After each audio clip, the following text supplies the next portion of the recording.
Hi guys, and welcome to Outdated Trends with Alexandra. Monday was my birthday, and I decided to do something I always wanted to try, which is a Draw My Life. And I decided to try it on this app on my friggin' iPad, so we could make fun of it together. Let's do this. I was born in Utah, and I don't remember which way it faces, and honestly, I don't remember jack shit about living in Utah. When I was 3, I apparently looked like the Stay Puft Marshmallow Man. I honestly don't know why I drew myself like that. I guess I was an angry, chubby baby. Anyway, when I was 3, my parents, well, they divorced, and my mom moved me and my brother from the great state of backwards Utah, really, to the Christmas stocking of California. So we could be closer to family, really. And there she had my second brother, who I guess was born with glasses. What? Now, my mom, she's a very special lady. She's a teacher, basically. And she's a single parent as a teacher, which means she was hella poor. But my mom's Wonder Woman. No matter how poor or anything, how stressed she was, she always took care of us and more. She always made sure we were fed and clothed and made sure we were housed in a jacked up looking house. What is wrong with me? And we even had some fun along the way. Now that was supposed to be a soccer ball, but I fail at life. Anyway, she never remarried, and she never needed to. She had me and my 2 brothers. Now, a little about me. Elementary school in California was a blur, to say the least. What I do remember was being bullied by pretty much everything that walked, and even the principal was kind of awful to me. It was just a really, really sad time. They never believed me when I said I was being bullied, or they said to suck it up or anything like that. It was rough. I was bullied for being fat, for being a girl, for being poor, or for not having a dad, because, that's shit I can definitely control. Now, as a kid, I was actually a rather active person. I did soccer and I did karate, but I was chubby. And I was a performer. And this is my failed attempt at making the Hamlet skull. But I was really shy. It's simply who I was, and it didn't change. When I was about to turn 11, Mom moved us from California to Virginia, where I was plunged into middle school. I went to 3 different middle schools in 2 different cities, and these years were nuts. Or pickle, because I can't draw a nut. They were filled with gang fights and gun violence and smoke bombs and jumpings. I apparently dismembered all of my jumpers. Oh, maybe that's a good... And, well, even more bullying, because that's my life. But middle school is where I really discovered my love for performing. It was the only time I felt confident. I tried stand-up at a talent show in front of my whole school, and I sang in choirs, and I did the school news on the TV back when that was a thing, and I was in my first serious play, The Mousetrap by Agatha Christie, and where I also discovered my like for androgynous stuff because I played a man. And if I thought middle school was nuts, well, high school was a new level.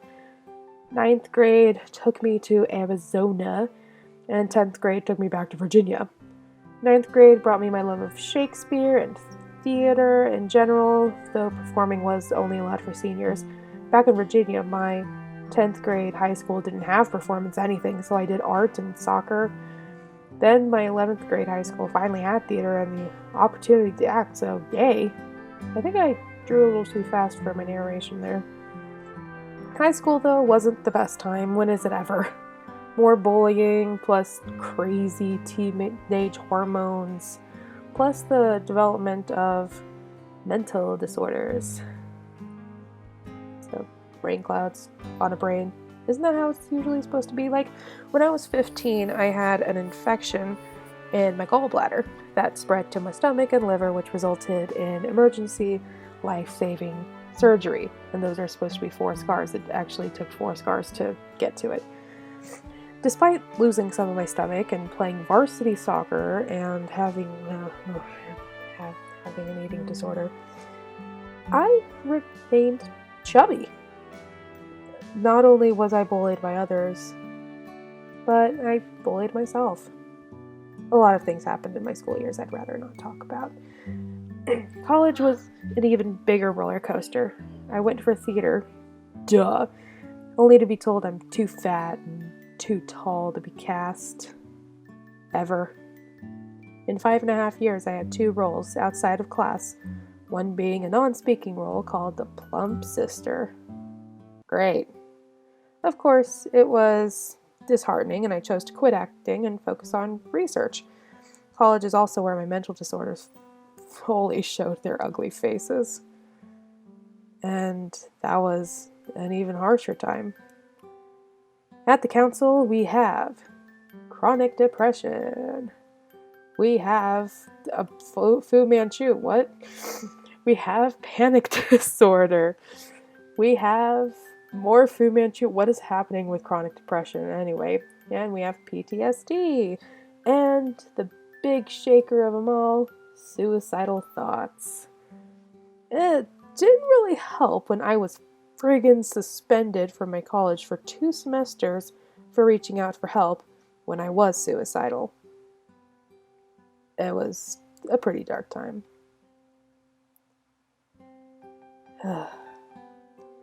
When I came back, I was a bag of mixed emotion. The shame from being suspended, the happiness of seeing friends, the panic of doing something wrong again, trying to figure out what works well for me while handling college courses again. Finally, I told myself, you know what? Fuck it. Do the things you want, starting with a spontaneous trip to London for the Sherlock Convention, where I was encouraged by Andrew Scott to keep writing. Clive Mantle had a conversation about books with me. Louise Brealey kept hugging me and telling me I was beautiful. The special effects supervisor, Danny Hargreaves, had an hour-long conversation with me and told me to keep learning. And Benedict Cumberbatch thanked me for being polite and looking good, because we had accidental matching outfits. It was the grand confidence booster I need. After that, I wrote more, I involved myself more in theater, I started making videos, I started drawing, and I applied for school in Scotland at the University of Glasgow, my alma mater. Right now, I'm sitting with a master's degree, 5 countries visited that apparently all look like organs. Like, why did I do that to myself? A website and a lot of hobbies tried. And I mean a lot of hobbies. Of course, I do have bad days and low times, you know. Typically, people with mental disorders do, no matter what we try. And while I do my best to keep that counsel in check, they can bite, they can sting and blind temporarily. And those times are tough, but I managed to get through them. But what next? More school? A career? What dreams lie ahead? Whatever it is, I'll work hard and work courageously. Thanks to my experience, I learned the importance of being brave, being smart, working hard, learning hard, and saying, fuck it.